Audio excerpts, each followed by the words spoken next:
A series in which I review various animes, giving you info on the anime, and then a review with my own thoughts and say if I would suggest it or not.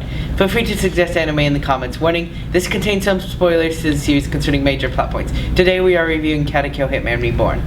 During the first everyday life arc, Suna's main power is the dying will mode, in which he gets shot by a special bullet by Reborn. He dies, but then comes back to do the thing he regretted when he got shot. If he isn't regretting not doing something, he will just die. Reborn is training Suna to become a mafia boss. After the first arc, we take a dark turn to Mukuro, a master illusionist aiming to take control of Tsunayoshi. Reborn starts training Suna and all of his friends as well to get stronger. They run into Fuda, who has a special ability in which others want.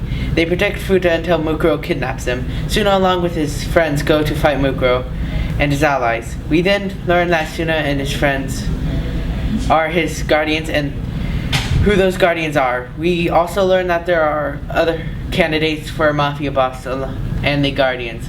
Both sides gain half of the Wing, which is a sign of position, and battle each other against the matching guardian. Guardian versus Sun Guardian, Storm versus Storm, Rain versus Rain, etiquette.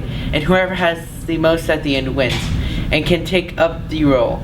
After this, Suna and his friends are sent 10 years into the future, and we learn about flames and their use, as well as box weapons and their use. The anime starts turning darker at this point as they fight to stop the main villain Barakuran from taking control of all realities and destroying them in the process. The anime leaves off at the end of this event, and the manga goes on for 2 more arcs. Katekyo Hitman Reborn is my favorite anime so far.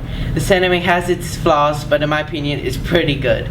It starts off slow and a bit weird with Tsunayoshi Sawada frequently ending up in his boxers to do the dying will mode, and its intensity and power so great his clothes cannot withstand it. This ends up in weird and awkward situations because of that, but the first arc, in which nothing much happens, but it is important to character building and is not something you can skip.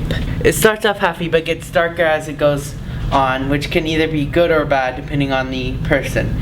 The fighting is cool and can get very epic. There are some things that can be seen as a Deus Ex Machina type stuff and can be hard to get into because of the slow start. There's comedy, which is very subjective to the viewer as to whether or not it is. There are annoying characters and characters people will like. The community is not as big as it once was, so you won't find many fans.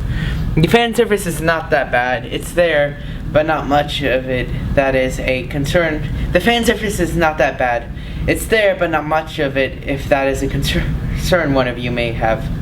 The openings, all 8 of them, are just amazingly good in my opinion. If you like shonen in action, I suggest you give this anime a try. Time to leave, y'all, and see you in the next spotlight.